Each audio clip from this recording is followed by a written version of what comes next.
Apa yang kita bawa selesai semuanya. Mana jabatanmu? Mana hartamu? Mana kekayaanmu? Semua akan kita tinggalkan.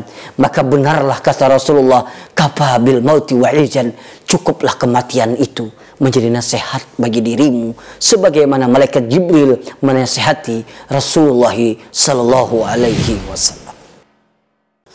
Assalamualaikum warahmatullahi wabarakatuh. Alhamdulillahi rabbil alamin. Summa alhamdulillahilladzi hadana likitabih wa faddalana ala sairil ummami bi akrami ahbabih wa ba'. Pernah suatu saat malaikat Jibril berwasiat kepada Rasulullah dengan 3 macam wasiat. Tentunya wasiat ini bukan hanya untuk Rasulullah, tentunya juga untuk umatnya Rasulullah sallallahu alaihi wasallam.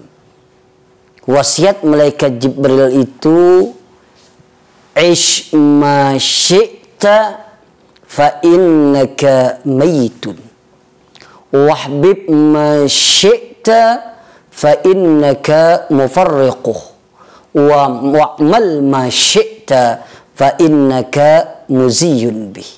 Ish ma syi'ta, kata malaikat Jibril, hiduplah semau kamu, tapi ingat suatu saat kamu pasti akan mati. Ikhlas tidak ikhlas, siap tidak siap, mau tidak mau, suatu saat kita akan meninggalkan dunia yang fana ini. Bahkan menurut riwayat, tatkala seseorang pengen meninggal dunia, diambillah oleh Allah rohnya dari ujung kakinya. Dari ujung kakinya ditarik sampai lututnya, roh itu kembali berhenti. Apakah seseorang ini bertobat atau tidak? Kalau dia tidak bertobat, kembali roh itu lagi ditarik. Ada yang mengatakan sampai perut, ada yang mengatakan sampai dada, roh itu kembali lagi berhenti. Apakah dia bertobat atau tidak bertobat? Kalau dia tidak bertobat, kembali lagi roh itu berjalan. Ada yang mengatakan sampai tenggorokan, sampai yugergir. Kalau sudah sampai tenggorokan, istilah anak muda sekarang, tiada maaf lagi bagimu. Maka dicabutlah roh kita mulai ubun-ubun. Makanya dari seluruh anggota badan tubuh kita, yang paling setia dengan roh kita adalah mata kita. Makanya tatkala orang meninggal dunia, tidak jarang kita jumpai kadang-kadang matanya ikut memandang ke atas. Kenapa? Karena dari seluruh anggota badan tubuh kita yang paling setia adalah mata kita. Makanya kalau kita bermain ke tempat orang yang pengen sakaratul maut, biasanya kakinya itu dingin. Kenapa? Karena mati itu mulai ujung kaki sampai ke atas. Itulah yang dikatakan oleh Rasulullah sallallahu alaihi wasallam, kafa bil mauti wa'izan, cukuplah kematian itu menjadi nasihat bagi dirimu. Hari ini saya melayat, hari ini saya menyaksikan bagaimana mayit terkujur kaku, hari ini saya menyaksikan bagaimana mayit dimasukkan ke liang kubur yang begitu sempit, gelap sendiri, tidak ada yang menemani. Mungkin besok, lusa, tahun yang akan datang, pasti giliran saya yang akan dilayat orang-orang lain. Kapan kita mati? Di mana kita mati tidak menjadi persoalan. Yang menjadi persoalan sekarang, apa yang kita siapkan untuk menyambut kematian itu sendiri. Bahkan orang beriman yang cerdas, dia selalu berpikir, kaifa namut? Bagaimana nanti aku mati? Bagaimana nanti tatkala rohku diambil oleh Allah? Bagaimana nanti aku menghadapi goncangan syakaratul maut yang begitu dahsyat? Ada yang mengatakan sama seperti kuku yang tercabut. Ada yang mengatakan sama seperti kambing waktu hidup dikuliti. Ada yang mengatakan sama seperti 300 kali bacokan pedang. Maka orang beriman yang cerdas dia selalu berpikir, kaifa namut? Bagaimana nanti aku mati? Bagaimana nanti aku mati? Bagaimana nanti aku dimasukkan ke liang kubur yang begitu sempit, gelap, sendiri, tidak ada yang menemani, ditimbun dengan tanah, diinjak, gelap di atas kegelapan. Itulah rumah masa depan kita semua. Mohon maaf, jangankan jabatan kita, jangankan rumah kita, Jangankan mobil kita, demi Allah, kadang-kadang istri kita akan menjadi milik orang lain.